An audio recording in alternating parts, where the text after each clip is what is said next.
أعوذ بالله من الشيطان الرجيم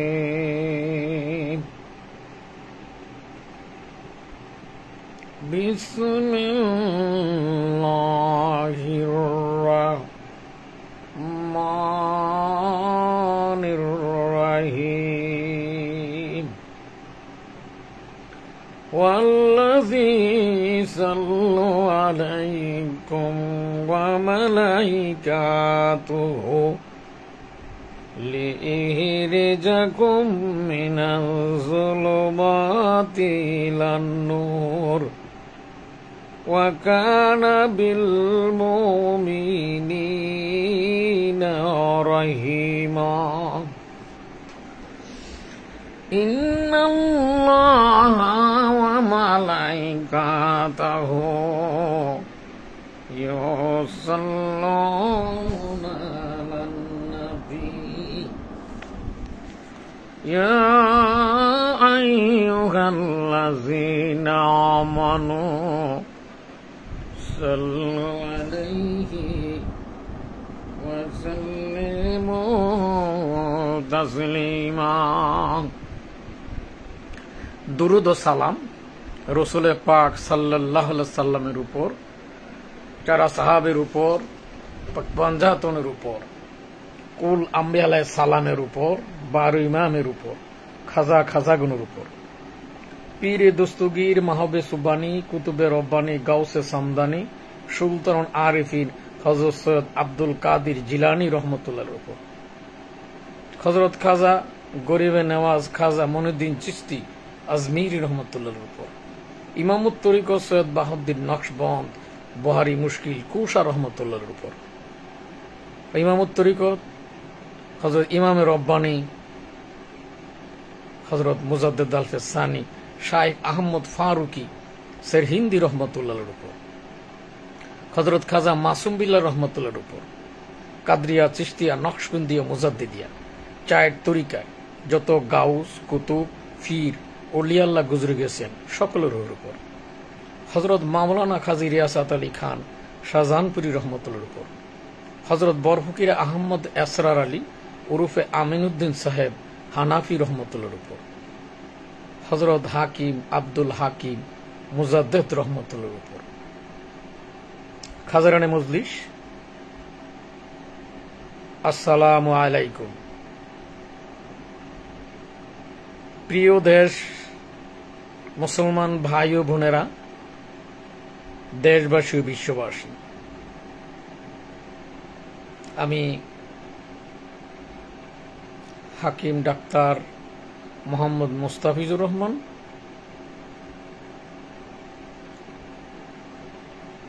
সবাইকে আন্তরিক শুভেচ্ছা, অভিনন্দন ও শুভকামনা। শুভরাত্রি। আজ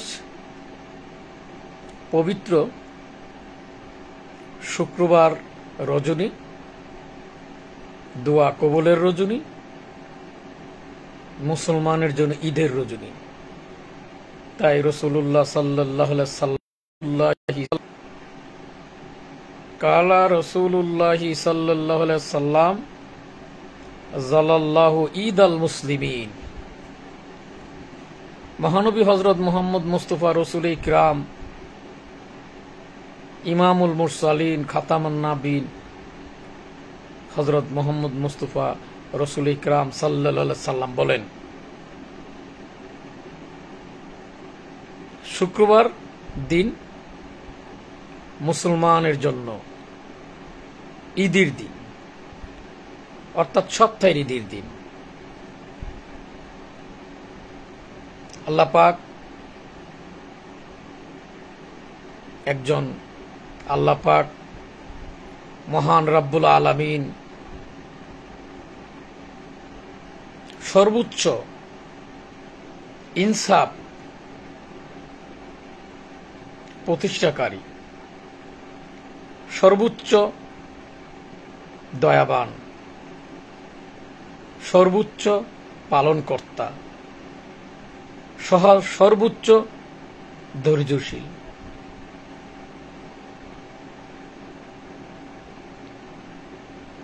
তিনি মহান রাব্বুল আলামিন, তিনি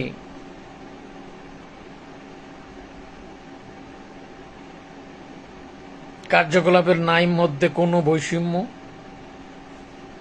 উদাহরণস্বরূপ আমি বলতে চাই, আল্লাহ পাক অনেকে বলতে পারেন যে ধনী আল্লাহ সৃষ্টি করেছেন, গরিব সৃষ্টি করেছেন, কেউ খায় কেউ খায় না, কেউ পায় কেউ পায় না।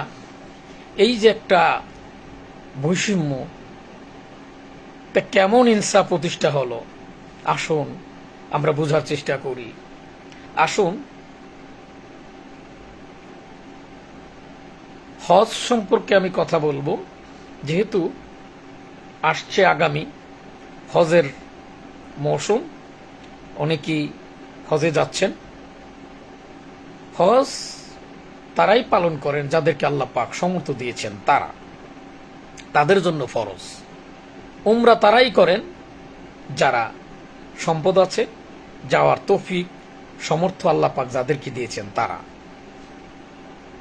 কিন্তু উমরা করতে বর্তমানে অনেক টাকা খরচ হয়, হজ করতে অনেক টাকা খরচ হয়। দেখেন আল্লাহ পাকের দয়াময় সে মালিকের ইনসাফ।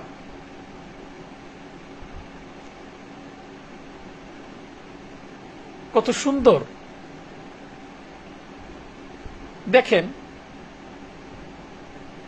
আল্লাহর রসুল এই হজ সম্পর্কে, হজের গুরুত্ব, আল্লাহ পাকের ইনসাফের কথা বলতে যে আল্লাহ রসুল বলেন যার মা আছে, মায়ের গুরুত্ব দিয়েছেন। মা সম্পর্কে আপনারা অনেক শুনেছেন বা জানেন। মায়ের সাথে, মাতা পিতার সাথে সৎ আচরণ, সর্বোচ্চ উত্তম আচরণের কথা আল্লাহ পাক নির্দেশ দিয়েছেন।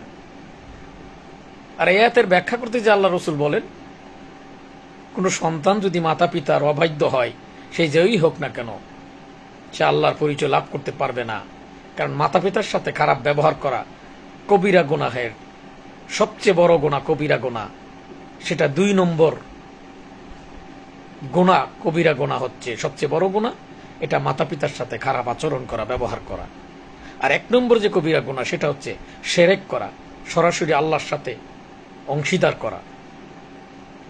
এই মাতা পিতার গুরুত্ব আলোচনা করতে যে এই কথাই বলতে হয়। মানুষ টাকা পয়সা খরচ করে হজ করতে যায়, উমরা করতে যায়, কিন্তু আল্লাহ রসুল বললেন কোন সন্তান মাতা পিতার সাথে যদি সৎ ব্যবহার করে, সৎ ব্যবহার করতে যে যদি সে নেক নজরে মায়ের দিকে, অর্থাৎ আচরণ ভালো ব্যবহার দিয়ে মায়ের দিকে এক নজর তাকায়, আল্লাহ পাক তাকে একটা কবুল হজের সওয়াব দিবেন।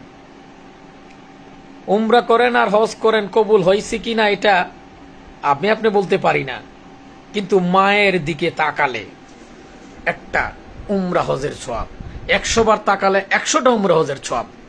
আচ্ছা বলুন তো, ধনীরা হজ করবে টাকা খরচ করে, গরিবরা হজ করবে মায়ের দিক তাকিয়ে। বলুন তো এখানে কি হলো? ইনসাফ প্রতিষ্ঠা হইল কিনা? গরিবের জন্য কিন্তু এখানে বরংস আরো মকবুল হজ। উমরা করতে যে টাকা খরচ করে হয়েছে কিনা এটা কেউ বলতে পারবে না, কিন্তু মায়ের দিক তাকানোর কারণে যে হজ হয়, এই হজটা হয় মকবুল হজ, কবুল হজ। তাহলে এখানে বৈষম্য কোথায় থাকলো? এখানে কিন্তু বৈষম্য নেই। এখানে আল্লাহ পাক দুনিয়াতে যাদের সম্পদ দিচ্ছেন, সে যে হজ করতে পারলো, বরংস ওই হজের চেয়ে সে মায়ের দিক তাকানোর কারণে তার সওয়াব, গুরুত্ব আরো অনেক বেশি বেড়ে গেল। আসুন এবার এইভাবে যদি আলোচনা করি, যাদের সম্পদ আছে, কিয়ামতের দিন যারা গরিব নিরীহ লোক, তারা 500 বছর আগে জান্নাতে প্রবেশ করবে। আর এই 500 বছর কেমন 500 বছর? যেটা এই দুনিয়ার একটা দিন হচ্ছে দুনিয়ার 50,000 বছরের সমান। শুধু তাই নয়, একটা মুহূর্ত 50,000 বছরের সমান।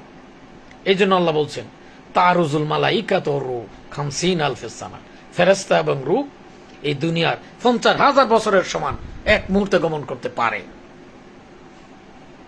আখিরাতের তুলনা এই যে সময়টা 500 বছর, এই রকমের 50,000 বছরের রাস্তা, এই ধরনের সময়ের 500 বছর, বুঝতে পারতেছেন এটা কত বড় সময়? যাই হোক, তারপর আসুন, যারা ধনী সম্পদ আছে, আল্লাহ বলেন আমি তোমার সম্পদের যারা যারা হিসাব নেব। যার সম্পদ নেই তার তো সম্পদের হিসাব দেওয়া লাগতেছে না, এর থেকে সে মুক্তি পেয়ে গেল। কারণ আল্লাহ পাক যে সম্পদ মানুষকে দান করেন, আল্লাহ বলেন আমার সম্পদ থেকে তোমরা কি করো, আমার রাস্তা দান করো।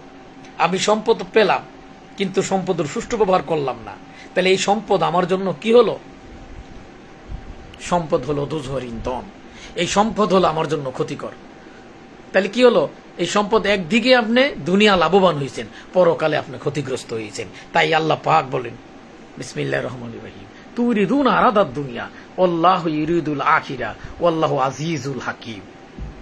তাহলে এখানে আল্লাহ পাক এই গরিবকে কোনো না কোনো দিক দিয়ে অনেক কিছু দিয়েছেন, যেটা এই দুনিয়ার তুলনায় পরকালের জন্য অনেক কল্যাণকর। তাহলে এখানে আল্লাহ পাক কিন্তু শুধু একচাটিয়া একজনকে শুধু দুনিয়াই দিছে, আখিরাত তো দিছে, এরকম কিন্তু না, এটা ব্যতিক্রম। বিশেষ কিছু আল্লাহর প্রিয় বান্দাকে আল্লাহ 2 জাহানেরই বাচ্চা করেছেন। এই সংখ্যাটা কম, এটা ব্যতিক্রম সংখ্যা। উদাহরণস্বরূপ মানুষকে বোঝানোর জন্য আল্লাহ পাক, এবং কিভাবে সম্পদ ব্যয় করতে হবে, ইসলামের জন্য কিভাবে খরচ করতে হবে, এটা বোঝানোর জন্যই কিন্তু উদাহরণস্বরূপ আল্লাহ কিন্তু মানুষকে দিয়েছেন, যাতে মানুষ দুনিয়ার বান্দা যাতে বুঝতে পারে। উসমান গনি রাদিয়াল্লাহু তাআলা, আপনারা জানেন যে এক ভিক্ষুক যখন চেয়েছিল তখন একটা উট দিয়েছিল। সমস্ত উট যখন ওই উটের সাথে চলে যাচ্ছিল তখন সমস্ত উটের সেই পালকে দিয়েছিল। এই যে দান, এই ধরনের মন মানসিকতা ছিল উসমান গনি রাদিয়াল্লাহু তাআলা। এই দিয়ে বোঝানো হলো ইসলামের জন্য, আল্লাহর পরিচিত লাভের জন্য আল্লাহর ওয়াস্তে যারা কাজ করে তারা এমনই হয়। এই আদর্শটাকে বোঝানোর জন্যই আল্লাহ পাক উদাহরণস্বরূপ দুনিয়াতে কিছু কিছু ক্ষেত্রে দুনিয়া এবং আখিরাতের কল্যাণ আল্লাহ দান করে থাকেন। তাই যারা গরিব আছেন তাদের দুঃখের কোনো কারণ নেই, কষ্টের কোনো কারণ নেই। মনে রাখবেন, যারা অভাবনটন আছেন, দুঃখে আছেন, কষ্টে আছেন, সম্পদহীন আছেন, আল্লাহ পাক আপনাদের জন্য পরকালে সম্পদ রেখেছেন।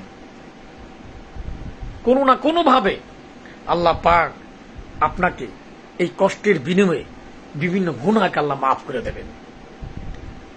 কিয়ামতের দিন পৃথিবীর সম্পদের বিনিময়েও আল্লাহ পাক গুনাহ মাফ করবেন না ওই বান্দাদের, কিন্তু এই কষ্টের কারণে, দুনিয়াতে অভাবের কারণে, ধৈর্যের কারণে আল্লাহ পাক ক্ষমা করে দিবেন। আল্লাহ পাক যার ভালো চান তার আল্লাহ বিপদ আপদ অভাব অনটন বিভিন্ন কিছু আল্লাহ দেন। তাহলে এখানে আল্লাহ পাক দুনিয়াতে যাদেরকে কষ্ট দিয়েছেন, পরকালের জন্য আল্লাহ পাক তাদের জন্য মহামূল্যবান নিয়ামত রেখেছেন। এটি আল্লাহর সৃষ্টি, এটি আল্লাহর কৌশল।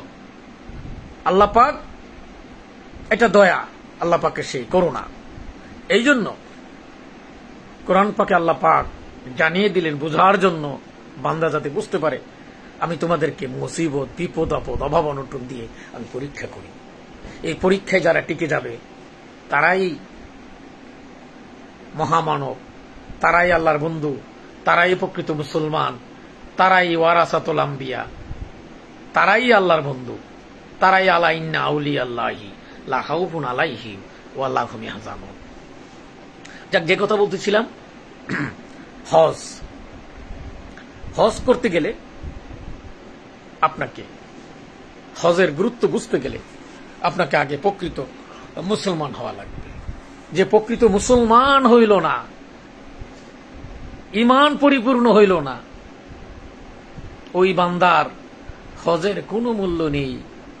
বাহ্যিক দর্শন, বাহ্যিক জিয়ারতের কারণে হয়তোই আল্লাহ পাক ক্ষমা করে দিতে পারেন, দান করতে পারেন, ওই ওসিলা আল্লাহ পাক সুপথের প্রদর্শন করতে পারেন কোনো না কোনো মাধ্যমে।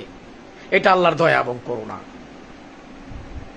কিন্তু প্রকৃতপক্ষে হজ করার জন্য যেটা প্রয়োজন সেটা হচ্ছে আমাকে আপনাকে প্রয়োজনে সর্বপ্রথম ইমানদার হওয়া লাগবে, প্রকৃত মুমিন হওয়া লাগবে। আর প্রকৃত মুমিন না হইলে এই ধরনের হজ সৎ অনুষ্ঠান কোনো কাজে আসবে না। সেই জন্য আল্লাহ পাক বলছেন তারা চমৎকার ধর্মকর্ম করে, আসলে এটা তাদের স্ববিরোধী, কোনো কাজে আসবে না, বৃথা তাদের কষ্ট।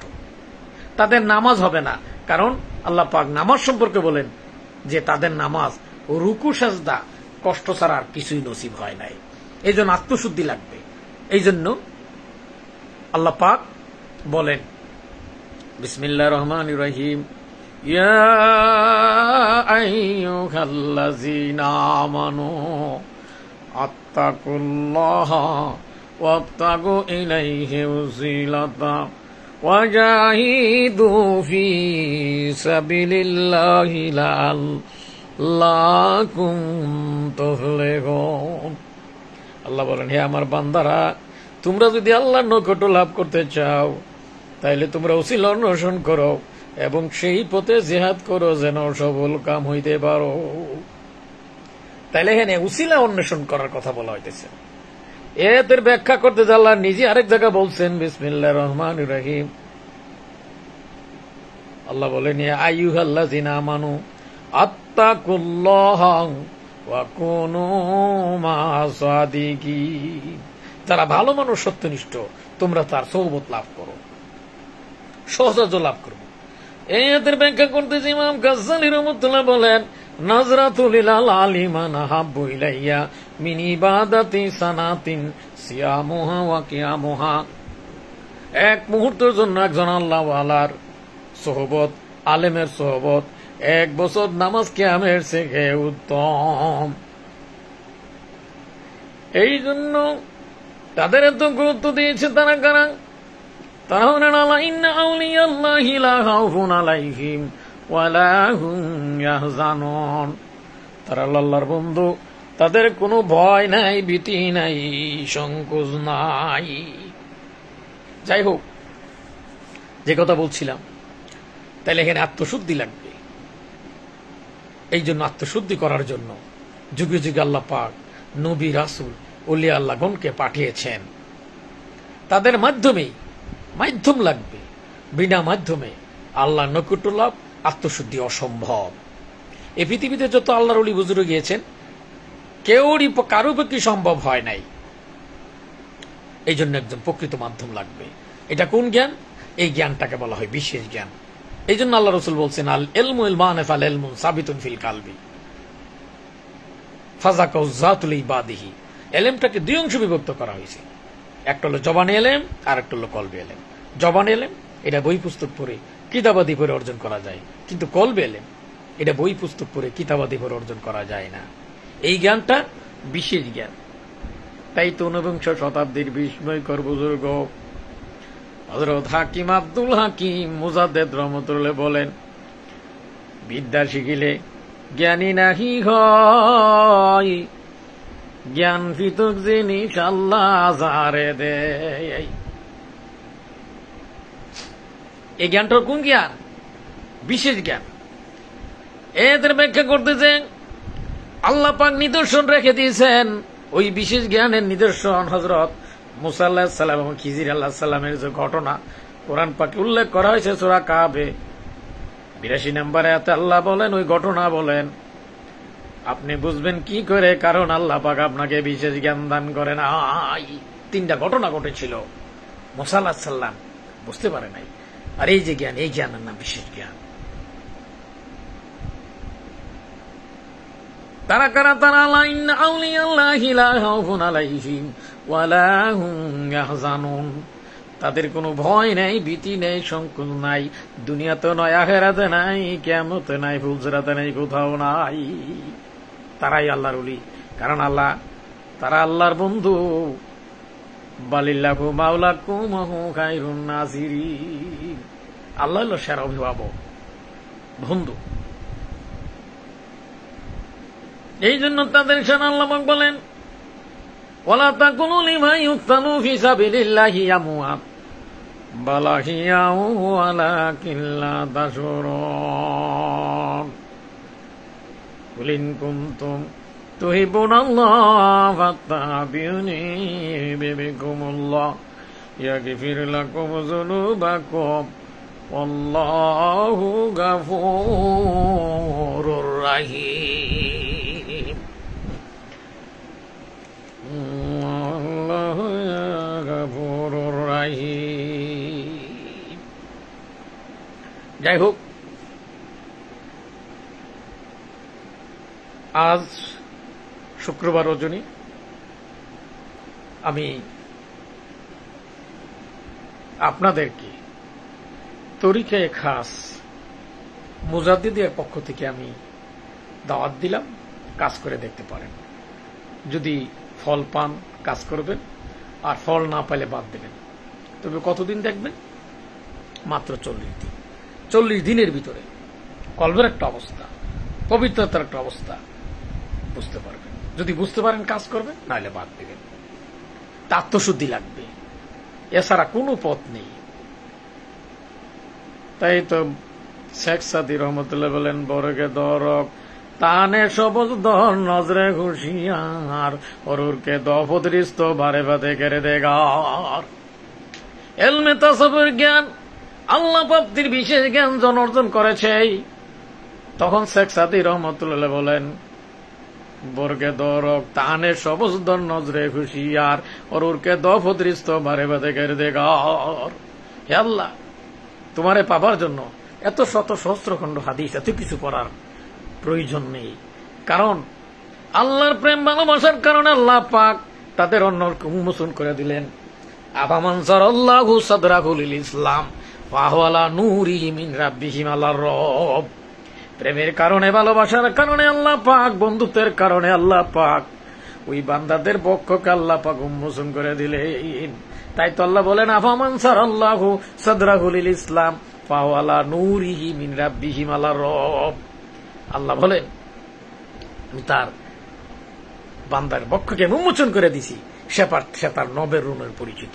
শুধু তাই নেই, আল্লাহ বলেন, নূরান তামশুনা বিহি ইয়াগফির লাকুম, আমি তোমারে দেব নূর দেব, তোমার অন্তরের মধ্যে আমি নূর ডাইলা দেব, যাতে তুমি দেখতে পারো, বুঝতে পারো।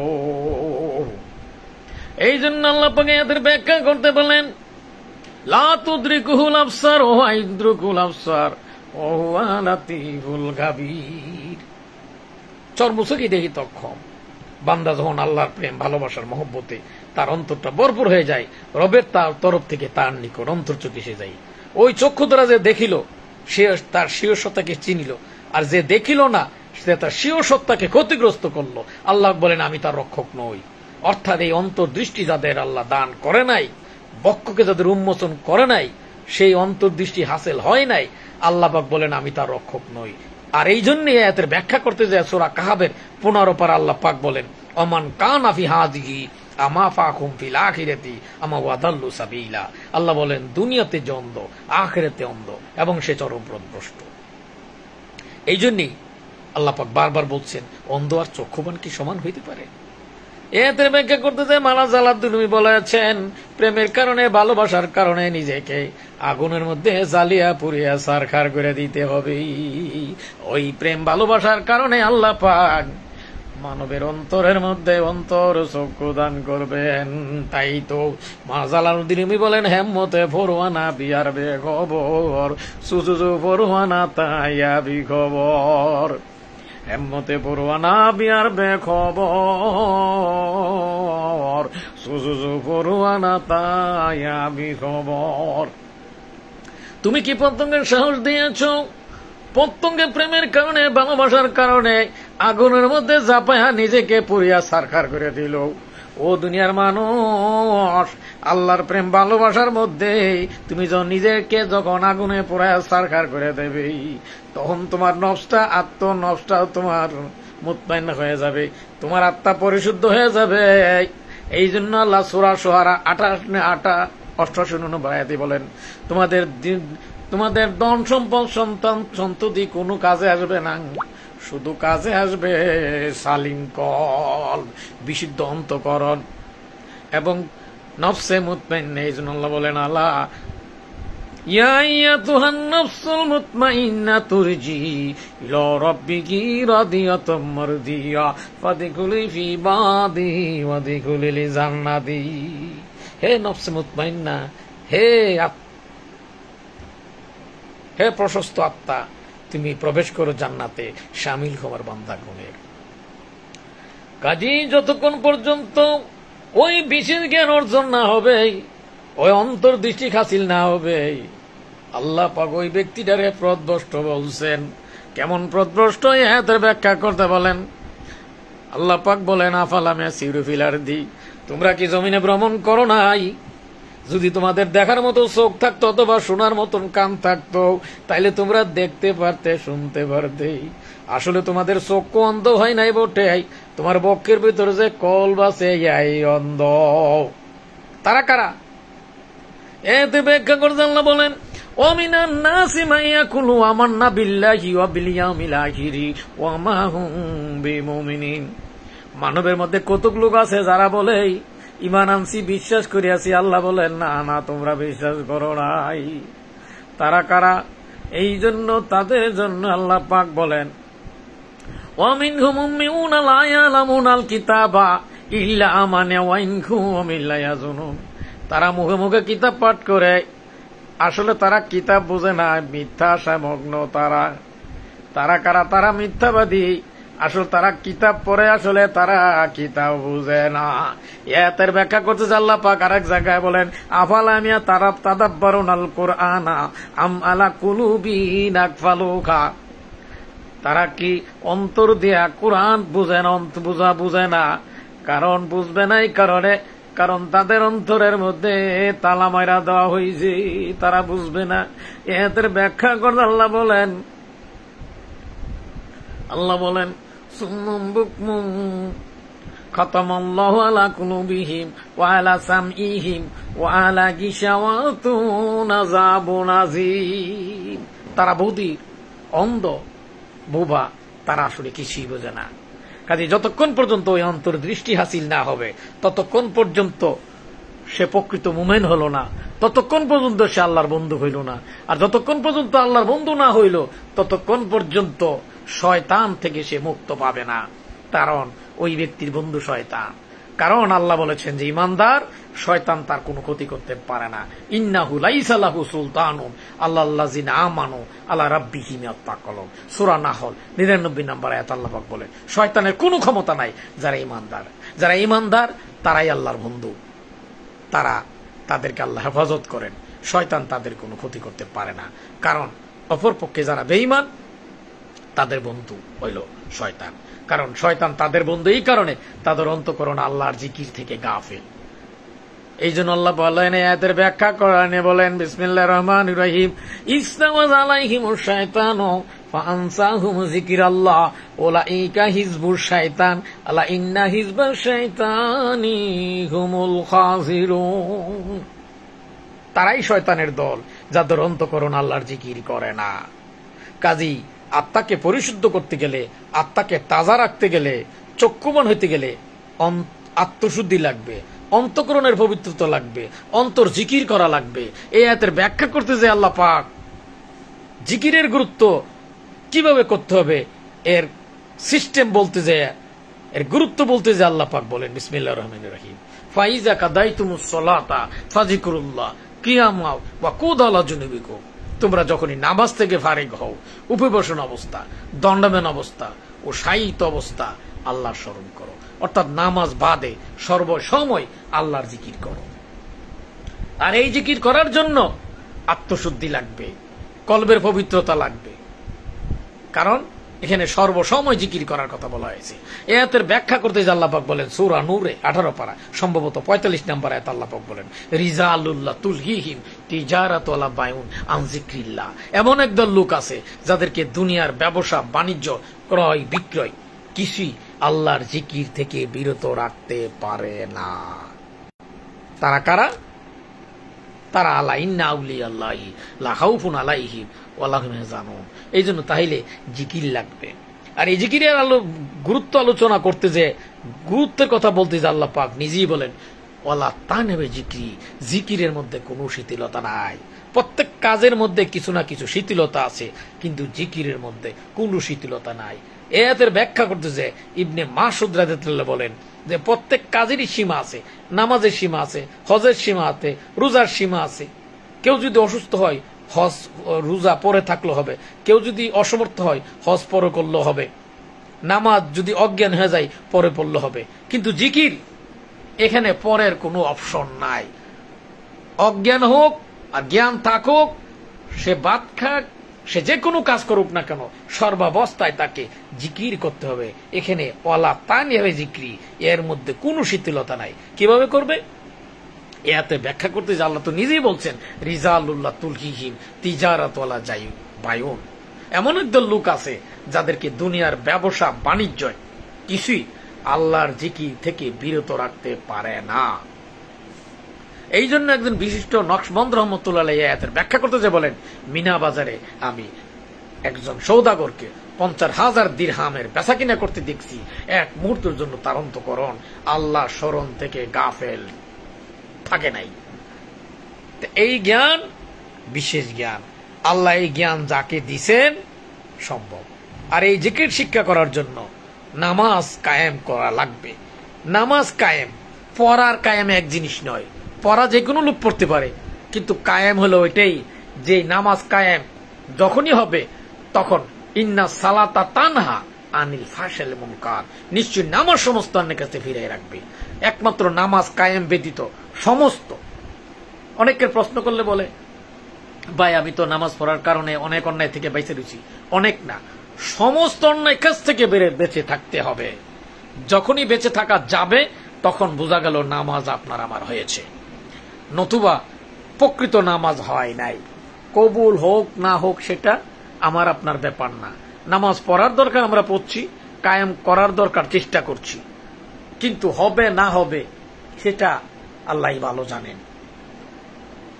তো যাই হোক, এই জন্য নামাজ কায়েম করার জন্য জিকির এস্টাবলিশ করা লাগবে। কারণ জিকির যদি এস্টাবলিশ, এই জন্য আল্লাহ পাক বলেন আকিমুস সালাত আলি জিক্রি, তোমরা নামাজ কায়েম করো আমার স্মরণের জন্য। আবার আল্লাহ বলছেন ওয়ালা তানিবে জিক্রি, জিকিরের মধ্যে কোনো শিথিলতা নাই। তাহলে জিকির এবং নামাজ একটার সাথে অপরটার অঙ্গভাবে জড়িত। আর এই জন্যই আত্মশুদ্ধি লাগবে। আর এই আয়াতের ব্যাখ্যা করতে আল্লাহ রসুল বলেন কালা রাসূলুল্লাহি সাল্লাল্লাহু আলাইহি সাল্লাম,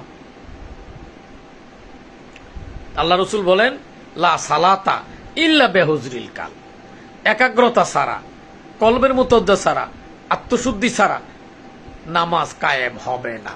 আর নামাজ যদি কায়েম না হয় সমস্ত অন্যায় কাজ থেকে বাঁচা সম্ভব না। আর সমস্ত অন্যায় কাজ থেকে বেঁচে থাকার জন্য যা দরকার সে হইল কি, সর্বসময় আল্লাহর জিকির করা লাগবে, সর্বসময় অন্তঃকরণে আল্লাহর জিকির থাকবে। এই জন্য আল্লাহ পাক এয়াতের ব্যাখ্যা করতে আল্লাহ নিজেই বলেন ওয়ালা তুতিমান আগে ফালনা কালবাহু আন যিকরিনাহু ওয়াত্তাবা হাওয়াহু ওয়া কানা আমরু ফুরুতা, যাদের অন্তঃকরণ আল্লাহ স্মরণ থেকে গাফেল, তোমরা কি করো, তাদের অনুসরণ করো না, ইত্তেবা করো না। কারণ তারা আল্লাহর অনুগত নয়, তারা শয়তানের অনুগত, নফসের অনুগত। তাদের বন্ধু শয়তান, তারা হইল শয়তান তাদের বন্ধু। অতএব তাদেরকে পরিহার করতে বলছেন এবং তাদের থেকে আল্লাহ পাক দূরে থাকতে বলছেন। ও আরিদ আনিল মুশরিকিন, তারা কারা? তারা হলো মুশরিক। এই জন্য আল্লাহ পাক বলছেন ও আরিদ আনিল মুশরিকিন, তোমরা মুশরিকের কাছ থেকে দূরে থাকো।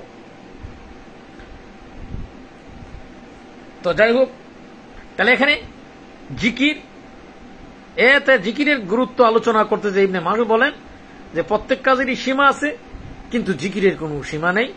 জিকির অজ্ঞান হোক জ্ঞান হোক সর্বাবস্থায় জিকির, এখানে বিরতি দেওয়া যাবে না। আর যখনই জিকির বিরতি দেবে শয়তান তখনই সেই অন্তঃকরণের মধ্যে বসে যাবে। ফাইজা কাদাইতুমুস সালাতা, এই জন্য সর্বসময়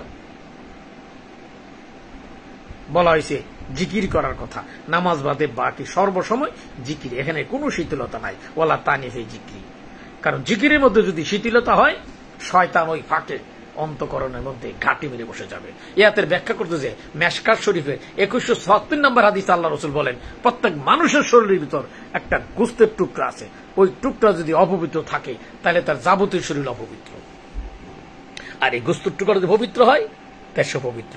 ওটার নাম ওহিয়াল আলাল কল। এই কল, এই অন্তকরণকে পরিশুদ্ধ করার জন্য জিকিরের কোনো বিকল্প নাই। এই সবগুলো মিলে জিকির, নামাজ, তোয়া কবুলের জন্য প্রয়োজনীয় যেই মহা ঔষধ, মুমিনের জন্য মহা কল্যাণকর, আর ওই কল্যাণকর যেই নিয়ামত, ওই নিয়ামতের নাম হচ্ছে দুরূদ শরীফ। এই জন্য আল্লাহ পাক বলছেন, বিসমিল্লাহির রহমানির রহিম, ইন্নাল্লাহা ওয়া মালাইকাতাহু ইউসাল্লুনা আলান নবী ইয়া আইয়ুহাল্লাযীনা আমানু সাল্লু আলাইহি। আল্লাহ বলছেন, আমি আমার ফেরেশতারা আমার হাবিবের জন্য দুরূদ পড়ি, তোমরাও দুরূদ ও সালাম পাঠাও। আল্লাহ যেখানে বলছে, তাহলে এই করাটা আমাদের জন্য কেউ আল্লাহ নিজেও করে, আমাদেরকে করতে বলছেন আল্লাহর হাবিবের জন্য। আর এই দুরূদে এত গুরুত্ব, কোন মানুষ যদি, কোন আল্লাহর বান্দা যদি দুরূদ পড়ে, ইমানের সহিত, ইমানের সাথে দুরূদ পড়ে, দুরূদ পড়ার কারণে জাহান্নামের আগুন ওই ব্যক্তির জন্য হারাম হয়ে যাবে। কথিত আছে, একটা মাছ দুরূদ শরীফ পড়ার কারণে ওই মাছটা সিদ্ধ হয় নাই। রাসূল সাল্লাল্লাহু আলাইহি সাল্লাম বললেন, দুরূদ পড়ার কারণে আগুন তার জন্য হারাম হয়ে গেছে। দুরূদের এত গুরুত্ব, দুরূদের এত গুরুত্ব। আদম আলাইহিস সালাম মা হওয়ার জন্য বিয়ে হয়েছিল, সেখানে কাবিনের জন্য, দেনমোহরের জন্য আল্লাহ পাক 11 বার দুরূদ শরীফের ব্যবস্থা করেছিলেন। আদম বলল, আমার কাছে তো কিছু নাই, কি দিয়ে আমি দেনমোহর পরিশোধ করব? এই জন্য 11 বার দুরূদ শরীফ পড়ে ওই বিবাহের দেনমোহর দেওয়ার ব্যবস্থা হয়েছিল। দুরূদ কত গুরুত্ব! কিয়ামতের দিন যখন আল্লাহর কোন বান্দাকে, উম্মতি মুহাম্মদকে দুজকে নিয়ে যাবে ফেরেশতা টেনে, আল্লাহর হাবিব বললেন, তুমি আবার মাপ দেও। মাপতে যখন যাবে, মাপার পরে দেখবে ওজন কম হয়ে যায়। রাসূল পাক সাল্লাল্লাহু আলাইহি সাল্লাম একটা টুকরা, কাগজের টুকরা দেবেন, টুকরা দেওয়ার সাথে সাথে ওই পাল্লা ভারী হয়ে যাবে। ফেরেশতারা জিজ্ঞাসা করবেন, ইয়া রাসূলুল্লাহ সাল্লাল্লাহু আলাইহি সাল্লাম, আপনি কি দিলেন, ওজন ভারী হয়ে গেল? আল্লাহ রাসূল বললেন, তারা যে দুরূদ শরীফ পড়েছিল এটা আমি রেখেছিলাম, এই বিপদের দিনে এই জিনিসটা আমি তাদেরকে দিয়ে দিলাম। কথা কি বুঝতে পেরেছেন? দুরূদের এত গুরুত্ব। দুরূদ যদি পড়ে কেউ, দুরূদ পড়ার কারণে ওই ব্যক্তিটা অমর হয়ে যায়। ওই ব্যক্তিটা, ওই মাটি তাকে খায় না, অমর হয়ে যায়। ওয়ালা তাকুলু লিমা ইউকতালু ফি সাবিলিল্লাহি আমওয়াত বাল আহিয়াউ ওয়ালাকিন লা তাশউরুন। দুরূদ পড়ার কারণে অমর হয়ে যায়। দুরূদের এত গুরুত্ব। একজন সাহাবা کرام রাসূলের পাক সাল্লাল্লাহু আলাইহি ওয়াসাল্লাম জিজ্ঞাসা করে, রাসূলুল্লাহ, আমি দুরূদ পড়তে চাই, আমার সময়ের 4 ভাগের আল্লাহ রাসূল বলেন আরো বেশি বললে ভালো হয়। সাহাবা বলেন, ইয়া রাসূলুল্লাহ, আমি অর্ধেক সময় পড়তে চাই, আর আরো বেশি বললে ভালো হয়। আমি 4 ভাগের 3 ভাগ সময় দুরূদ শরীফ পড়তে চাই। আল্লাহ রাসূল বললেন, এর চেয়ে পড়লে আরো বেশি ভালো হয়। বললেন, আমি 100 ভাগের মধ্যে 100 ভাগ দুরূদ পড়তে চাই। আল্লাহ রাসূল বললেন, এই অতি উত্তম। দুরূদের কত গুরুত্ব! এই জন্য ইবনে সুলাইমান রহমতুল্লাহ একজন আল্লাহর ওলি, আফ্রিকার জঙ্গলে উনি গিয়েছিলেন। এক জঙ্গলের উপরে আসরের সময় ওযু করার সময় পানি খুঁজছিলেন। এক কুরুগের থেকে একটা বাচ্চা যে তার কারবার দেখলো, পানি অনেক নিচে ছিল, তুলতে পারছিল না। বাচ্চা হাসতে হাসতে বলছে, কি কে ব্যাপার, আপনি এত চেষ্টা করছেন, পানি তুলতে পারছেন না, কিভাবে সম্ভব? ঠিক আছে, তা উনি 3টা ঢিল মারলেন, ঢিল মালা পাথর নিক্ষেপ করলেন ওই কুয়াতেই, পানি উঠে গেল। উযু করলো, নামাজ পড়লো, জিজ্ঞাসা করলো, এই ছোট বাচ্চাটাকে কুড়ে করে যে ডাক দিল, দরজা খুলো, সে বলল না আমি খুলবো না। রাসূল সাল্লাল্লাহু আলাইহি ওয়াসাল্লামের দোহাই দিল, সে খুললো। বলো তো এই যে নিষ্ঠা, তুমি কি পরে ফু দিয়েছিলে? বলা যাবে না। পরে বলল আমি দুরূদ শরীফ পরে ফু দিয়েছিলাম, আর দুরূদ শরীফ পড়ার কারণে ওই পানি যা উপরে ছিল তা উপরে নিচে ছিল, উপরে উঠে গেছে। সে বলল কোন দোয়াটা শিখিয়ে দাও। ওই মেয়েটা বলল বলা যাবে না। ঠিক আছে, তুমি এক কাজ করো, দুরূদ তুমি সংগ্রহ করতে থাকো। পরবর্তীতে ঘুরতে ঘুরতে 1000 দুরূদ শরীফ সংগ্রহ করলো। সংগ্রহ করে ফিরে এসে আবার জিজ্ঞাসা করলো, মা তুমি দাগ দিয়ে দাও কোন দুরূদটা আমি পড়বো। ওই ছোট আল্লাহর বান্দি বলেছিল দাগ দিতে পারবো না, বলা যাবে না, নিষেধ আছে। তবে একটা পরামর্শ দিতে পারি, তুমি এই সবকটা দূরে 1000 বার দুরূদ পড়ো। এবং তিনি তখন থেকে 1000 বার দুরূদ পড়তে শুরু করলেন। কত বড় বড় দুরূদ! তাহলে বুঝেন 1000 বার যদি দুরূদ পড়তে হয়, এনে কত রকমের 1000 দুরূদ, একটা না, বিভিন্ন দুরূদ। এনে দুরূদে ইব্রাহিম আছে, দুরূদে মোহাম্মদ আছে, দুরূদে অনেক দুরূদ আছে।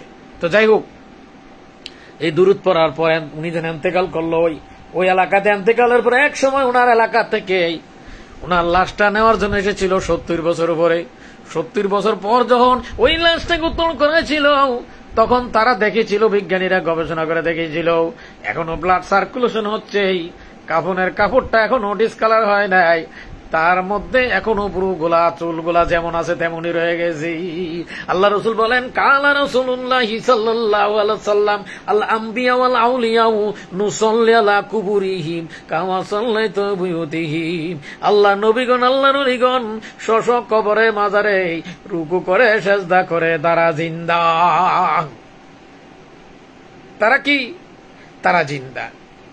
আল্লাহ বলেন ওয়ালা তাকুলু লিমা ইউকতালু ফি সাবিলিল্লাহি আমওয়াত বাল আহিয়াউ ওয়ালাকিন লা তাশউরুন। এদের ব্যাখ্যা আল্লাহ রাসূল বলেন, আমি যখন মেরাজে গমন করছিলাম, আমি দেখতেছিলাম মুসা আলাইহিস সালাম কবরে দাঁড়ায়া দাঁড়ায়া নামাজ পড়তেছে। আল্লাহ রাসূল বলেন কালা রাসূলুল্লাহ সাল্লাল্লাহু আলাইহি ওয়াসাল্লাম আল আম্বিয়া ওয়াল আউলিয়া নুসাল্লি আলা কুবুরিহিম। মুসা আলাইহিস সালাম তাদের সাহাবীদেরকে নীল নদ পাড়ি দিচ্ছেন। আল্লাহ মুসা নবী বলেন, হে মুসা, ওই লোকটারের সঙ্গে নেওয়া যায় ইউসুফ আলাইহিস সালাম, ইয়াকুব আলাইহিস সালামের বংশধর, যিনি মাত্র 72 জন সৈন্য নিয়ে এখানে এসেছিল ইসলাম প্রচার করার জন্য। ওই লোকটারের সঙ্গে লয়ে যাও। মুসা আলাইহিস সালাম ফিরলেন, গর্ত করলেন, বাক্স তুললেন, যেখানে 400 বছর পর্যন্ত ঘুমাইলেন। নীল নদের জোয়ার বাটার পানি যেখানে প্রভাবিত হয়েছিল,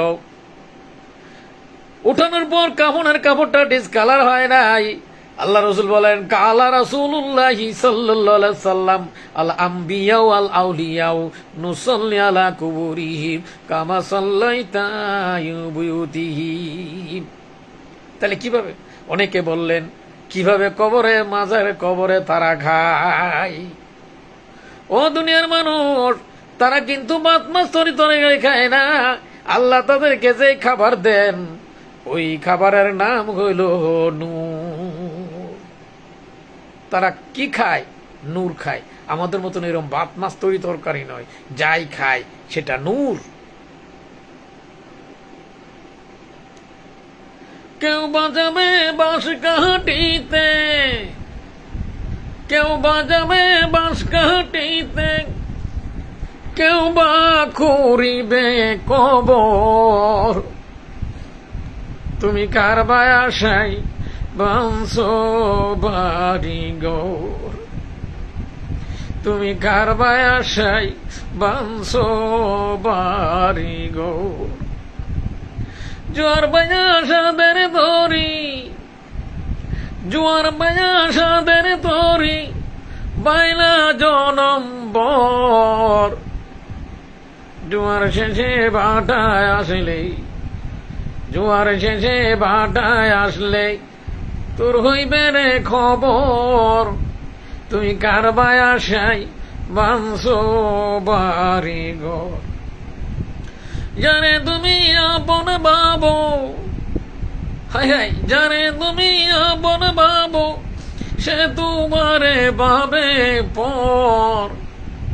তুমি কার বায়াসাই বংশ বাড়ি গো বড় বাড়ি বড় গর সারিয়া কবরবাসী হওয়া লাগবে সবারি বড় বাড়ি বড় গর সারিয়া কবরবাসী হওয়া লাগবে সবারি এই দুনিয়া মুসাফির খানা থাকার জায়গা না আসলে যাইতে হবে এই তো আসল ঠিকানা তাই তো বাদশা সেকান্দর এতেকাল আগে বলেছিল আমার এতেকালের পর আমার কাপড়ের বাইরে আমার হাত দুইখানা রাখবে এই জন্য যে আমি দুনিয়ার এত বড় বাদশা হওয়ার পরও আমি খালি খাতে দুনিয়া থেকে চলে গেলাম দুনিয়ার মানুষ যাতে বুঝতে পারে বাদশা কিয়া ফকির হো সবকো একই ঠিকানা হায় হায় বাদশা কিয়া ফকির হো সবকো একই ঠিকানা কেউ বাজাবে বাঁশ কাটিতে কেউ বাজাবে বাঁশ কাটিতে কেউ বা ঘুরিবে কবর তুমি কার বায়াসাই বাংশ বাড়ি গো জানে তুমি আপন বাবু সে তোমারে বাবে পর তুমি কার বায়াসাই বাংশ বাড়ি গো এই দুনিয়া যতই দেখো আপনা মইরা গেলে সবাই হবে বেগানা রসুল বিনে ওয়ারাসাতুল আম্বিয়া বিনে কে আপন হবে না ও দয়াল আল্লাহ দয়া করো কবুল করো মঞ্জুর করো মুদের নেক বাসনা কেউ বাজাবে বাঁশ কাটিতে কেউ বাজাবে বাঁশ কাটিতে কেউ বা খুঁড়িবে কবর তুমি কার বায়াসাই বাংশ বাড়ি গোর তাই তো আল্লাহ বলেন তুরিদুন আরাদাত দুনিয়া ওয়াল্লাহু ইরিদুল আখিরা ওয়াল্লাহু আজিজুল হাকীম আমি তোমাদের দিতে চাই পরকালের নিয়ামত আর তোমরা দুনিয়া কামনা করো ওয়ামাল হায়াতুদ দুনিয়া ইল্লা মাতাউল গুরুর আল্লাহ বলেন দুনিয়াটা প্রতারণা ছাড়া আর কিছুই নয় আল্লাহ এবং আল্লাহর জিকির কার্যে সাহায্য করে ব্যতীত দুনিয়াতে যা আছে সবই অভিশপ্ত এই জন্য ওয়ালা তাকুলু লিমা ইউক্তালু ফি সাবিলিল্লাহি আমওয়াত বাল আহইয়াউ ওয়ালাকিন লা তাশউরুন আল্লাহর পথে যারা নিহিত তোমরা তাদেরকে মৃত বলো না তারা জীবিত তারা কারা তারা আলা ইন্না আউলিয়াল্লাহি লা খাউফুন আলাইহিম ওয়া লা হুম ইয়াহজানুন যাই হোক যে কথা বলছিলাম এখন আল্লাহর পরিচয় লাভের জন্য আল্লাহওয়ালাদের সহযোগিতা আল্লাহওয়ালাদের মাধ্যম দিয়ে তাই তো বিশ্ববিখ্যাত দার্শনিক ইমাম গাজ্জালি রহমতুল্লাহ বলছেন আমি আগে যদি জানতাম জিকিরের এত মর্তবা তাইলে আজিদ বসিদ উলুমউদ্দিন এই বিশ্ববিখ্যাত গ্রন্থগুলা রচনা করে অযথাই সময় নষ্ট করিতাম না আগে যদি জানতাম আমার মাযহাবের ইমাম আবু হানিফা রহমতুল্লাহ আলাইহি যিনি এমন একজন বিশ্ববিখ্যাত আল্লাহর একজন বিশিষ্ট একজন বান্দা যিনি মাযহাবের ইমাম, ইমামে আজম আবু হানিফা রাহমাতুল্লাহ আলাইহি, তিনি এমন একজন ইমাম যাকে আল্লাহ এমন দৃষ্টি দিয়েছিলেন। এক যুবক উযু করতেছিল, যুবককে জিজ্ঞাসা করলো, তুমি কি জিনা করে এসেছ? যুবক বলল, আপনি কিভাবে বুঝলেন? তুমি যে উযু করতেছো, উযুর পানিতে গুনার পানি ভেসে ভেসে যাচ্ছে। যে ইমাম আজম আবু হানিফা রাহমাতুল্লাহ রওজা মুবারকে রাসূল পাক সাল্লাল্লাহু আলাইহি সাল্লামের রওজা মুবারক জিয়ারত করতে যখন গেলেন, রওজার মধ্যে তিনি সালাম দিতেছেন, ইয়া রাসূলুল্লাহ, ইয়া হাবিবাল্লাহ, ইয়া ইমামুল মুরসালিন। রওজার থেকে উত্তর আসলো, ইয়া ইমামুল মুসলিমিন। স্বয়ং আল্লাহ রাসূল যে লকব দিয়েছিলেন সেটা কোন দুনিয়ার কোন মানুষ দেয় নাই। অন্যান্য ইমামরা লকব বিভিন্নভাবে পেয়েছে, কিন্তু এই লেখকটা স্বয়ং রাসূল পাক সাল্লাল্লাহু আলাইহি সাল্লাম রুহানি ভাবে রওজা থেকে সরাসরি উত্তর দিয়েছে, ইমামুল মুরসালিন। ওয়া আলাইকুম সালাম ইমামুল মুরসালিন। তিনি আর কেউ নন, তিনি মাযহাবের ইমাম, হানাফি মাযহাবের ইমাম, ইমামে আজম আবু হানিফা রাহমাতুল্লাহ আলাইহি। তিনি বলেছেন, লাউলা সালাতান লা খালা কানুমান, আমি নুমান খালাক হয়ে যাইতাম, বরবাদ হয়ে যাইতাম। আমি যদি এরশাদ হোসেন আহমদীর কাছে বায়াত গ্রহণ না করতাম, আমি যদি ইমাম জাফর সাদেক রহমতুল্লাহর কাছে 2 বছর আমি সোহবত লাভ না করতাম, আমি নুমান খালাক হয়ে যাইতাম। তাই তো বিশিষ্ট বুজুর্গ বলেন, যার কোনো মুর্শিদ নাই, যার কোনো পদর্শক নাই, যার কোনো পীর নাই, তার পীর হইল শয়তান। বাইজিদ বুস্তামি রহমতুল্লাহ বলেন, যার পীর নাই, যার কোনো শায়ক নাই, তার শায়ক হইল শয়তান। আল্লাহর পরিচয় লাভের জন্য, এই জন্য ওয়ারাসাতুল আম্বিয়া, নায়েবে নবীর কোনো বিকল্প নাই। নিজে নিজে আল্লাহর পরিচয় লাভ করা যাবে না। নিজে নিজে কোরআন হাদিস পড়ে যদি সম্ভব হইত, তাহলে ইমাম আবু হানিফা রাহমাতুল্লাহ পারতেন, ইমাম গাজ্জালি রাহমাতুল্লাহ পারতেন, ইমাম জালালউদ্দিন সুয়ুতি রাহমাতুল্লাহ পারতেন, মাওলানা জালালউদ্দিন রুমি পারতেন, হযরত মুজাদ্দিদ আল-ফিসানি রাহমাতুল্লাহ পারতেন, হযরত বাহাউদ্দিন নকশবন্দ রাহমাতুল্লাহ পারতেন, হযরত আব্দুল কাদির জিলানী রাহমাতুল্লাহ পারতেন, হযরত খাজা মনিউদ্দিন চিশতি রাহমাতুল্লাহ পারতেন। কেউ পারে নাই, কেউ পারে নাই। উসিলা ছাড়া কেউ আল্লাহর নৈকট্য লাভ করতে পারে নাই। তাই তো আল্লাহ পাক বলেন, বিসমিল্লাহির রহমানির রহিম, ওয়া মা ইউদলিল ফালান তাজিদ লাহু ওয়ালিয়াম মুরশিদা। এখানে মুর্শিদ বলা হয়েছে, পথ প্রদর্শক বলা হয়েছে। যার কোনো মুর্শিদ নাই, পথ প্রদর্শক নাই, যার কোনো অভিভাবক নাই, তার অভিভাবক হলো শয়তান। এই জন্য প্রকৃত আল্লাহওয়ালা, প্রকৃত ওয়ারাসাতুল আম্বিয়া লাগবেই, এর কোনো বিকল্প ব্যবস্থা নাই, নিজে নিজে করা যাবে না। এই জন্য আল্লাহ রাসূল বললেন, আল ইলমু ইলমানে ফাল ইলমু সাবিতুন ফিল কালবি আল্লাহ রাসূল বলেন, এই এলেমটাকে 2 অংশ বিভক্ত করা হয়েছে। একটা হলো জবানে এলেম, আর একটা হলো কলবে এলেম। জবানে এলেম এটা বই পুস্তক পড়ে, কিতাবাদি পড়ে অর্জন করা যায় না। কলবে এলেম এটা বই পুস্তক পড়ে জবান এলেম অর্জন করা যায়, কিন্তু কলবে এলেম এটা বই পুস্তক পড়ে, কিতাবাদি পড়ে অর্জন করা যায় না। এই জন্য ইমাম গাজ্জালি একটা হাদিস ইন্ডিকেট করেন, কালা রাসূলুল্লাহ সাল্লাল্লাহু আলাইহি সাল্লাম আল ইলমে কাহাই আতিল মাকনুন লা ইয়ালামু ইল্লা বিল্লাহি। রাসূল সাল্লাম বলেন, কিছু কিছু এলেম আছে যিনি উলামা বিল্লাহ, যিনি আল্লাহকে চিনেছে, খোদাকে চিনেছে, এছাড়া অন্যরা কেউ বলতে পারবে না, বুঝতে পারবে না। এই জন্য আল্লাহওয়ালা লাগবে।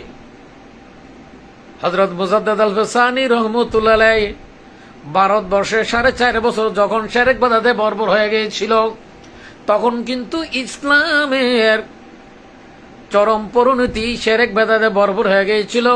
মুজাদ্দ আল-ফিস সানি রহমতুল্লাহ আলাইহি ইসলামের জন্য এই তরিকে খাস তরিকে মুজাদ্দেদের মাধ্যমে আল্লাহর পরিচয় লাভের ব্যাপকতা লাভ করেছিলেন।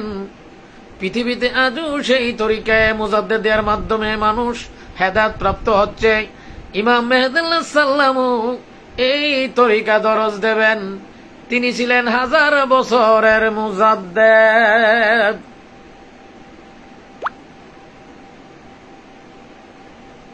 কালা রাসূলুল্লাহ সাল্লাল্লাহু আলাইহি সাল্লাম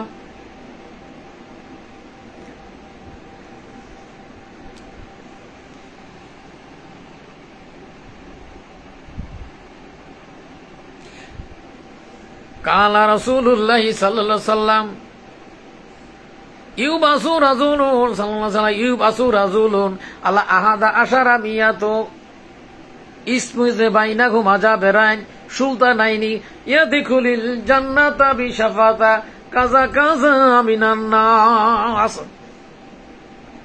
ইমাম জালালউদ্দিন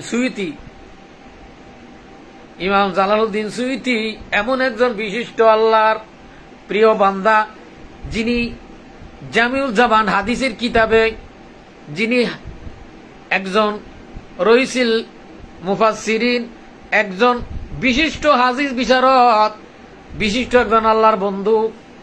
এক সময় উনি ইন্তেকালের আগে খাদেমকে বলল, চলো রোজা মুবারক মদিনা যে নামাজ পড়ব। খাদেম বলল, কিভাবে যাবেন? তো অনেক দূর। ঠিক আছে, তুই যাবি, চলো।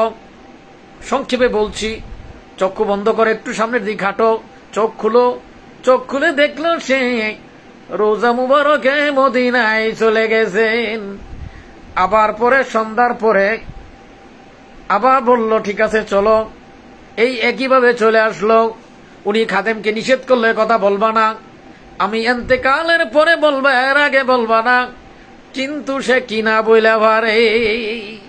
তিনি আর কেউ নন, তিনি ইমাম জালালউদ্দিন সুয়ুতি। তিনি হাদিসটি ইন্ডিকেট করেন ইউবাসু রাজুলুন 81 হিজরিতে একজন মহান ব্যক্তির আবির্ভাব হবে। ওহা নূরুন আজিমুন, হ্যাঁ মহানূর। কখন আসবেন? 2 জন অত্যাচারী বাদশার মাঝামাঝি। কি করবেন? সুন্নতকে পুনর্জীবন করবেন, যার সুপারিশে অসংখ্য লোক জান্নাতে প্রবেশ করবে।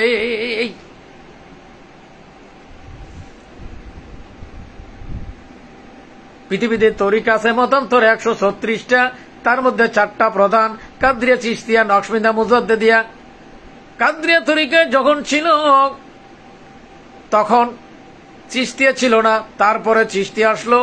চিশতিয়ার পরে হযরত নকশবন্দ বুখারী নকশবন্দ রহমতুল্লাহ আল্লাহর কাছে সেজদা চাইলেন, আল্লাহ, শেষ জামানার মতন মানুষ এত কঠোর সাধনা করতে পারবে না।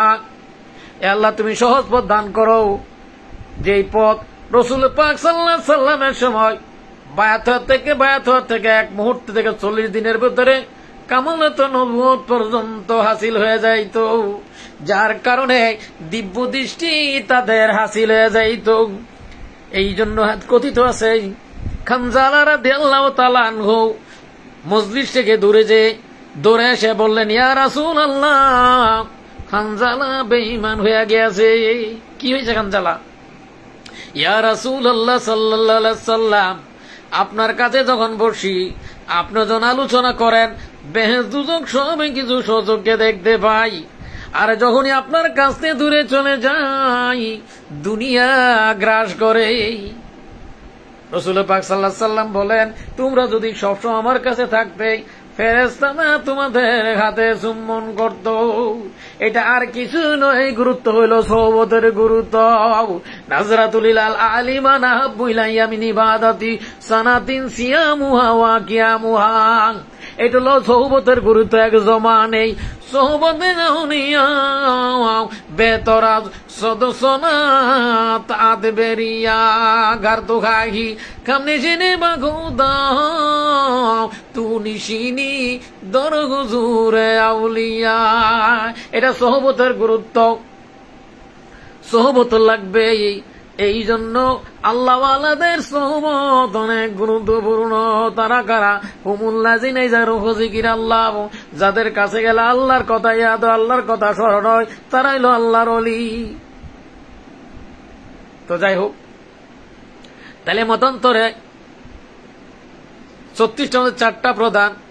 হযরত মুজাদ্দাল ফেসানির বিশেষত্ব হচ্ছে কাদরিয়া চিশতিয়া যেখানে শেষ বস্তু মুজাদ্দিদিয়ার প্রারম্ভে শুরু হয়, প্রথমেই কলবের থেকে শুরু করে পরে নফসের ইসলাহ করা হয়, অর্থাৎ শেষের বস্তু আগে। এর বৈশিষ্ট্য হল তরিকায়ে মুজাদ্দিদিয়া। যাই হোক, যতক্ষণ পর্যন্ত এই প্রকৃত আত্মশুদ্ধি না হবে ততক্ষণ পর্যন্ত প্রকৃত মুসলমান ইমানদার হওয়া সম্ভব নয়। এই জন্য আল্লাহ পাক বলেন, অমিনান নাসি মান ইয়াকুলু আমান্না বিল্লাহি ওয়া বিল ইয়াউমিল আখিরি ওয়া মা হুম বিমুমিনিন। মানবের মধ্যে কতক লোক আছে যারা বলে, মুখে মুখে বলে ঈমান আনছি, বিশ্বাস করিয়াছি। আল্লাহ বলেন না না, তারা কোনো বিশ্বাস করে নাই। এর ব্যাখ্যা আল্লাহ বলেন, কালাতিল আরাবু আমান্না কুল্লাম তুমিনু ওয়ালাকিন কুলু আসলামনা ওয়ালাম্মা ইয়াদখুলিল ঈমানু ফি কুলুবিকুম। মরুভাষীরা যারা আপনার কাছে বললে ঈমান আনিয়াছে, আসলে তারা বাহ্যিক ঈমান আনিয়াছে, বাহ্যিক আচরণ করেছে, আসলে তাদের অন্তরে এখনো ঈমান প্রবেশ করে নাই।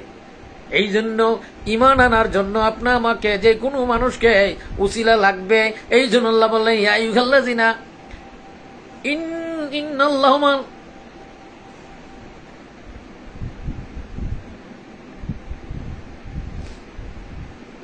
ইন্নাল্লাযিনা ইউবাইউনাকা ইয়াদুল্লাহি ফাওকা আইদিহিম।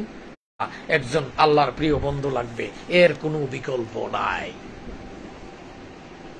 এর মাধ্যমে পরিচয়, নৈকট্য লাভ করতে হবে। আমি আপনাদেরকে তরিকায়ে খাস মুজাদ্দিদের পক্ষ থেকে দাওয়াত দিলাম, আপনারা কাজ করতে।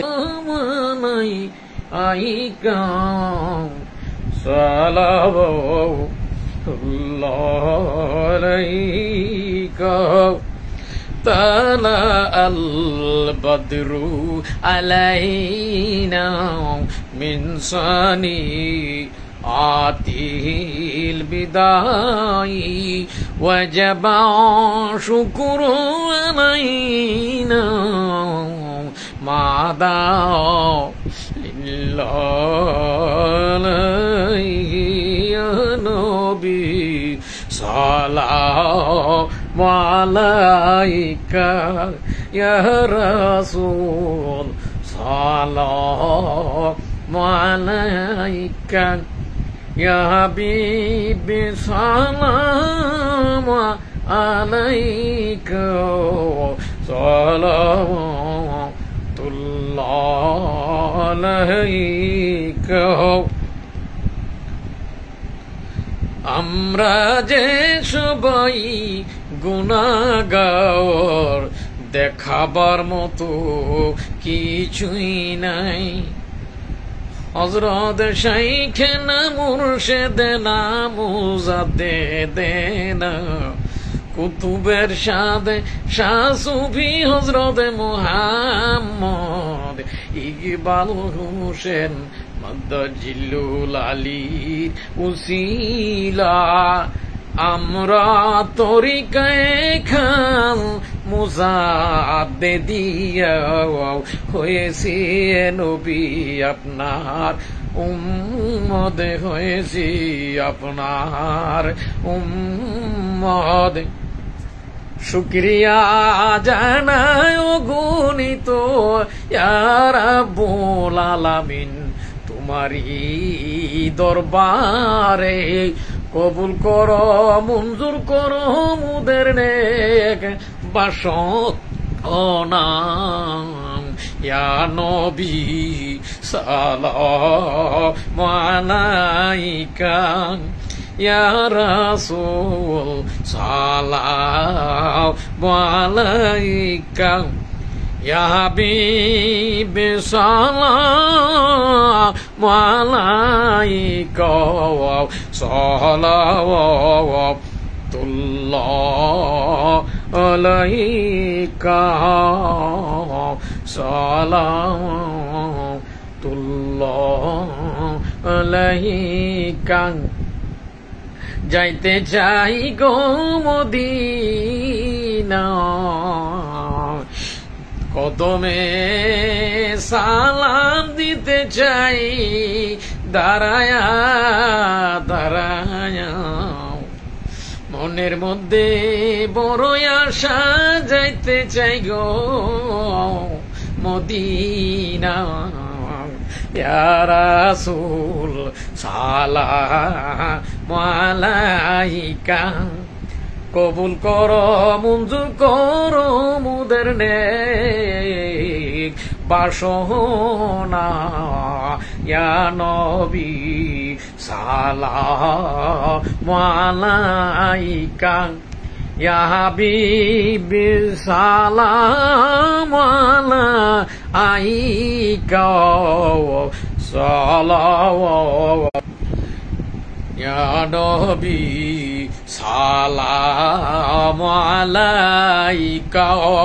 ইয়া রাসূল সালাম আলাইকা।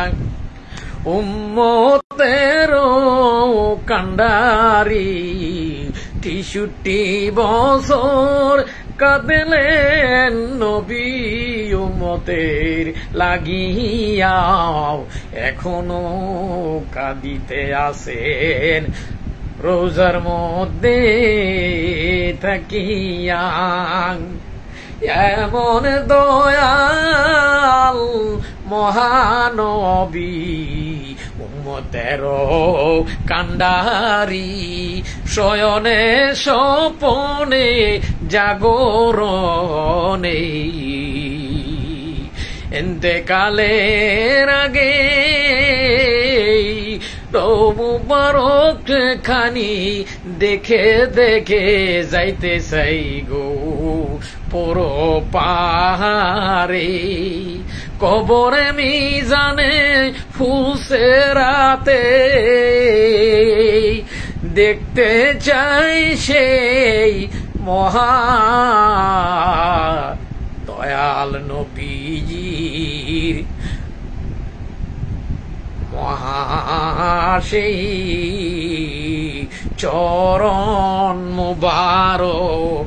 দেখে দেখে সময় কাটাইতে চাই গো জীবনে মরণে। দেখা দাদমে দিলে, কবুল করো মঞ্জুর করো মুদের নেক বাসনা। ইয়া নবী সালাম আলাইকা। ইয়া রাসূল সালাম আলাইকা। ইয়া হাবিবি সালাম আলাইকা। সালাওয়াতুল্লাহ আলাইকা। গাছে চিনলো মাছে চিনলো, চিনলো জঙ্গলের হরিণে। আমরা মানুষ হয়ে চিনলাম না দয়াল নবীকে। কবুল করো মঞ্জুর করো মুদের নেক বাসনা। ইয়া নবী সালাম আলাইকা। ইয়া রাসূল সালাম আলাইকা। ইয়া হাবিবি সালাম আলাইকা। সালাওয়াতুল্লাহ আলাইকা। সাল্লিম ইয়া কওম মুবারক সাল্লু আলা সাদরিল আমিন মুস্তাফা মাযা ইল্লা রাহমাতাল লিল আলামিন।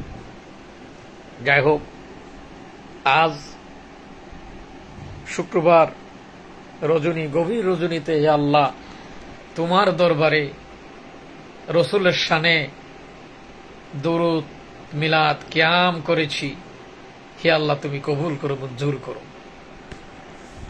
হে আল্লাহ তুমি দেশবাসীকে হেদায়েত করো। হে আল্লাহ তুমি শাসকবর্গকে হেদায়েত করো। হে আল্লাহ তুমি আমার মুর্শিদ কেবলাকে সর্বোচ্চ মর্যাদা দান করো এবং আমার মুর্শিদ কেবলার দায়িত্ব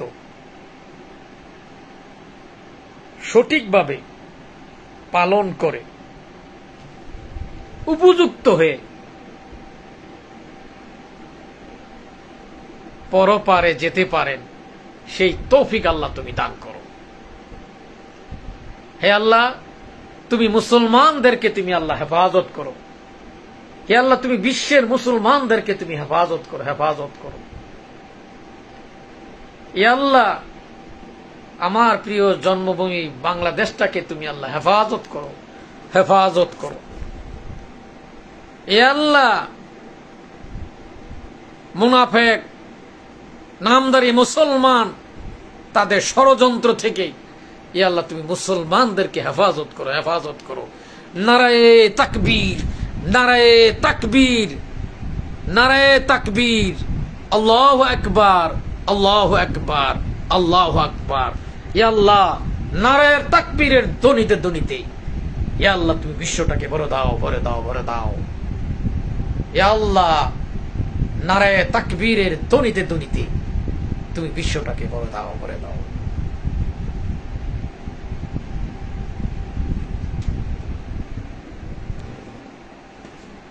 যাই হোক, আলোচনার সারাংশ, হজ নিয়ে আলোচনা শুরু করেছিলেন। আত্মশুদ্ধি ব্যতীত বৃথা, নিরর্থক, সব নিরর্থক। কারণ আত্মশুদ্ধি যদি না হওয়া যায়, পবিত্র না হওয়া যায়, বৃথা। আল্লাহ পাক মানুষকে ইবাদতের জন্য সৃষ্টি করেছেন, তাহলে ইবাদত কি দিয়ে করব? অপবিত্র ব্যক্তির পক্ষে ইবাদত করা সম্ভব নয়। সময় নষ্ট ছাড়া আর কিছুই নয়। ইবাদত কবুলের জন্য শর্ত হল মুমিন হওয়া লাগবে, আর মুমিন না হইলে বৃথা। এই জন্য আল্লাহ বলছেন চমৎকার ধর্মকর্ম করছে, আসলে তা স্ববিরোধী, বৃথা তাদের কাজ। আমি সর্বোপরি আমার দেশবাসী প্রতি আমার মুমিন মুসলমান এবং দেশবাসীর প্রতি আমার বিনীত অনুরোধ, কোরআন এবং হাদিসের আলোকে সঠিক ওয়ারাসাতুল আম্বিয়া তথা নায়েবে নবী, নামধারী নয়, যারা আত্মশুদ্ধি, যেটা দুই জ্ঞানে যারা জ্ঞানী, আল্লাহ পাক যাদেরকে বিশেষ জ্ঞান দান করেছেন, এই ধরনের আল্লাহ ওয়ালার সোহবত লাভের মাধ্যমে, উসিলা অন্বেষণের মাধ্যমে, আত্মশুদ্ধির মাধ্যমে আমাকে আপনাকে আল্লাহর পরিচয় লাভ, নৈকট্য লাভের প্রচেষ্টা করতে হবে। আল্লাহ প্রচেষ্টা করতে বলছেন। এই জন্য আমি আপনাদেরকে দাওয়াত দিলাম তরিকে খাস মুজাদ্দেদের পক্ষ থেকে। আমি হাকিম ডাক্তার মোহাম্মদ মুস্তাফিজুর রহমান। আপনারা কাজ করে দেখতে পারেন, যেখানে শরীয়তের বরখা আলাপ, কোরআন হাদিসের অনুকূলের বাইরের কোনো আমল, কোনো কিছুই নেই। এটাই সবচেয়ে বড় কারামত। আপনারা হযরত মুজাদ্দেদ আল ফেসানি রহমাতুল্লাহ জীবনী আপনারা পড়ে দেখতে পারেন। আপনারা মকতুবাত শরীফ,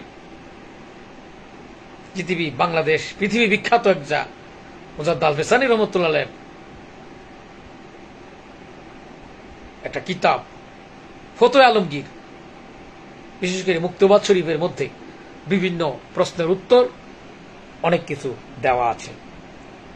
টাইটেল ক্লাসে মুক্তবাদ পড়ানো হয়, তারপর অনেকে মুক্তবাদ বুঝতে কষ্ট হয়ে যায়। কারণ আত্মশুদ্ধি ছাড়া, কলবের পবিত্রতা ছাড়া মুক্তবাদ শরীফ বোঝা সম্ভব নয়।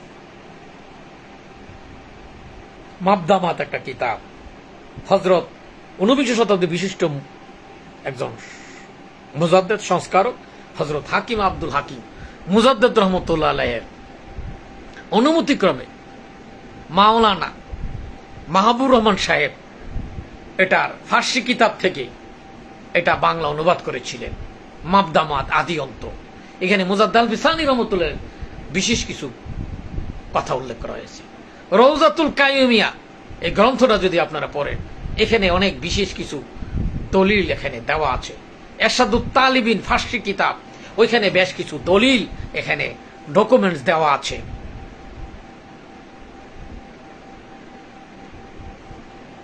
এখানে বিশিষ্ট বুজুর্গ উলামায়ে কেরাম তাদের মাধ্যমে তারাই কিন্তু বিভিন্ন কিছু ফয়সালা, বিভিন্ন জটিলতা উত্তর দিয়ে গেছেন কোরআন হাদিসের আলোকে। এই জন্য মাযহাব মানার দরকার আছে। মাযহাব এমনি এমনি আসে নাই, প্রয়োজন আছে।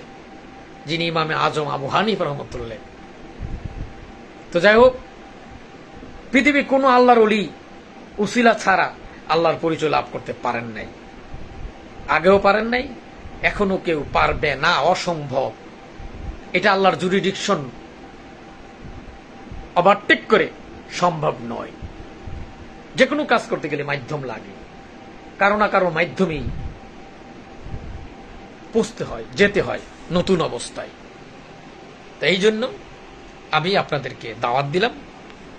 আমি নবীন একজন সালেক তরিকায়ে খাস মুজাদ্দিদিয়ার পক্ষ থেকে আপনাদেরকে দাওয়াত দিলাম। আপনার কাজ করে দেখতে পারেন, ফল ফলে কাজ করবেন, বাদ দেবেন। ওমা আলাইনাল বালাগ। আসসালামু আলাইকুম, শুভরাত্রি। সবার প্রতি আন্তরিক শুভেচ্ছা, অভিনন্দন, শুভকামনা। আল্লাহু আকবার। আল্লাহ হাফেজ। আসসালামু আলাইকুম।